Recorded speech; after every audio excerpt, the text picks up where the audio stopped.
Hey, what's going on, everyone? On the channel, Jose Forever here. Just a really quick video to give my first impressions of the Snyder cut of the Justice League movie that was just released. I believe it was on Friday from on HBO Max. I do have an HBO Max account thanks to a hookup from a friend of mine. Um, but I was able to watch the movie or begin to watch the movie.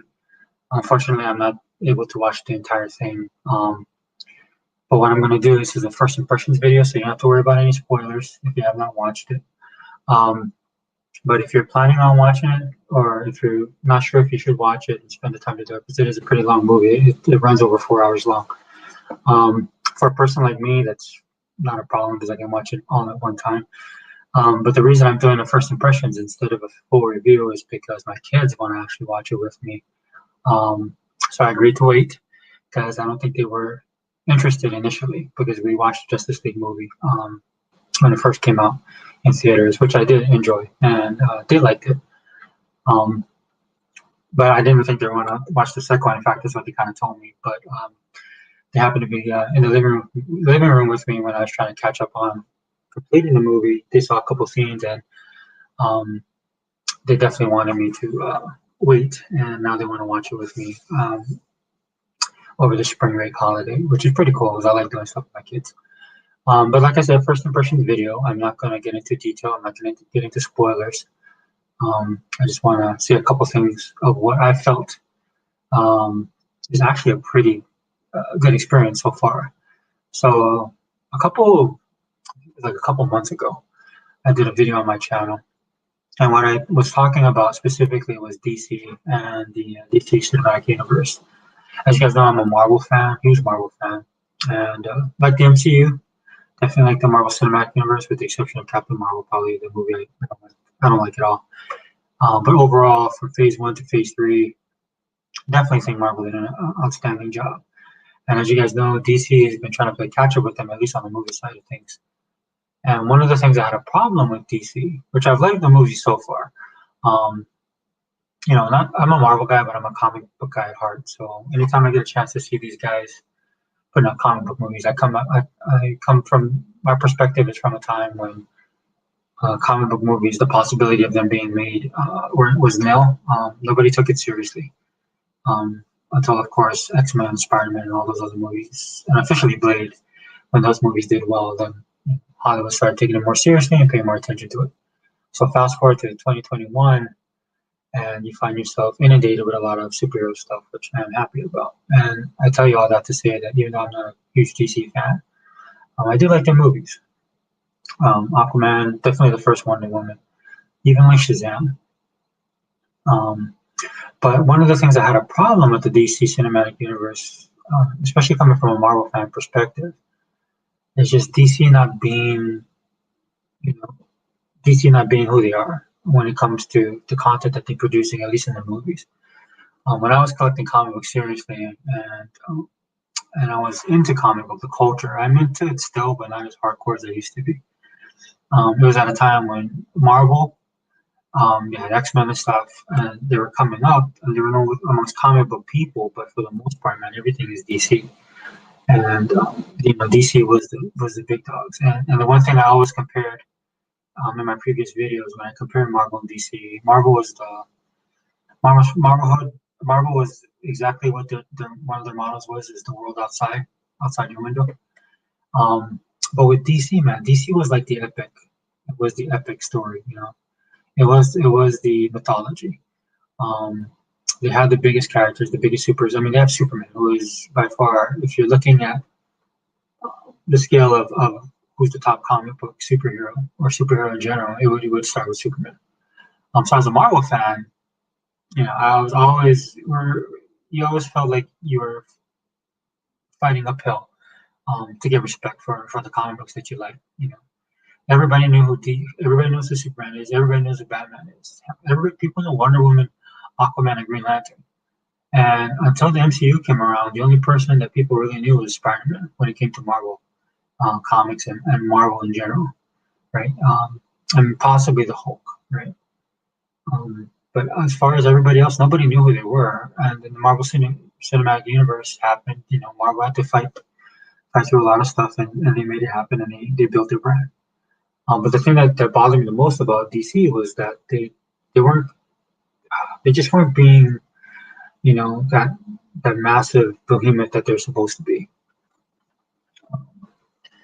There was always the big stage, there was always the big show, and the movies that they do now, even though I enjoy them, I think that's what it's missing. So I tell you that story to make this point. When you look at the Justice League Snyder cut, right? I'll just say one word: it's very epic, as it should be. In fact, when I watched the Josh Whedon version of it, there's this little parts within the Josh Whedon JLA. Um, Case in point, Age of Heroes, right? I really like that portion. I wish there was a lot bigger. Well, for a lot of this movie and the Snyder cut, you get bigger, better stuff's more fleshed out, stories more fleshed out, things are explained in more detail. In fact, I'll go as far as to say that if you watch both movies, and I haven't watched the whole Snyder cut yet, but just from I think I'm halfway done. But just from the couple chapters that I've watched already, I mean, these are two totally different movies. And I feel it's unfortunate that Warner Brothers didn't go with Zack Snyder's vision, because there's a consistency in that as well. I mean, if you watch all the other movies from Man of Steel all the way up to Justice League, the Snyder Cut, if you line up all the movies and watch them, minus the Josh Whedon one, there's a consistency in tone, in storytelling, right, in overall aesthetics, that really translates well. And that's what I've been enjoying the most about the Snyder Cut. The opening alone, for the Snyder Cut Justice League, I was hooked just from the opening alone. And like I said, man, it's unfortunate that Warner Brothers didn't allow Zack Snyder to present the vision that he wanted to. And I understand why they went with Josh Whedon, but again, Warner Brothers, you guys need to be yourselves, especially when it comes to your DC brand. Just be yourself. Anytime you try and copy, your competition, that's always a bad look. And bringing in Josh Whedon, I know why you guys did it. I mean, he did Avengers 1 and 2. So naturally, doing what he did with the Justice League movie, the way he presented it was actually, Warner Brothers was thinking for a more generalized audience. Maybe they can get some of the normies and even maybe some of the Marvel people, but mostly the normies who follow Marvel comics. I mean, I understand what their perspective was, but unfortunately, it didn't work out for them. Whether you think it's fair or not, DC Cinematic Universe is just second fiddle to Marvel Cinematic Universe right now. That's just the reality of it. And to me, man, DC, you can't mirror what Marvel does. Marvel's already done it. You're gonna have to make your own path, do your own thing, and just work hard at getting the people over into your side. And when you watch the Snyder Cut, I mean, that's the sad thing about it. I think is that if they would have done that, especially with how successful Wonder Woman was and how well Aquaman did. Aquaman was actually a really good story too. Having something like the Justice League Snyder Cut come into play, I think would establish DC as their own narrative, as opposed to trying to follow the typical Hollywood narrative, not just following imitating Marvel, but just Hollywood in general. But yeah, definitely check this movie out. Is it something that I would subscribe to otherwise? I mean, that's probably not a fair question to ask me. Or fair for me to say it, because it's a simple fact that I'm a comic book fan, so I would say yes. But I don't know if it's worth getting HBO Max. But I mean, I've enjoyed it what it is so far. Like I said, I'm keep this video short because I don't want to give away any spoilers or anything like that. But yeah, really enjoying the movie so far. I agree with most of the reviews that are out there. The one interesting thing to me is I'll just mention this to you guys really quickly. Okay, what you guys are getting is the Snyder Cut is exactly that. It is uncut, it is unrefined, it is unadulterated. I mean, you are getting the movie in all of its full glory. That's why it is 4 hours. I've heard people compare it to the extended versions of the Lord of the Rings. I wouldn't go that far, me personally. But I definitely think it's worth taking a look. And one of the things I'm interested in, I think I'm going to do a podcast in about a couple of my friends, and we'll talk about it in more detail. But one of the things I really want to discuss, because you're getting an uncut, unadulterated movie, basically unedited movie, in a sense. It would have been interesting for them to go with this vision initially, which is Snyder's vision, and then see how the editing would have turned out. Because trust me, after you guys watch this movie, you'll understand what I'm talking about. But anyway, I'm going 10 minutes. So I wanted to give you guys my thoughts really quickly. I wanted to do, like I said, a review, but I was falling behind.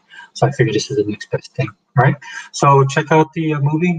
If you check out this video, let me know what you guys think down below, because I really want to, I'm really open to having a discussion about this, because I think the movie is actually pretty good. All right. So Alan Channel, hosting it forever. We out.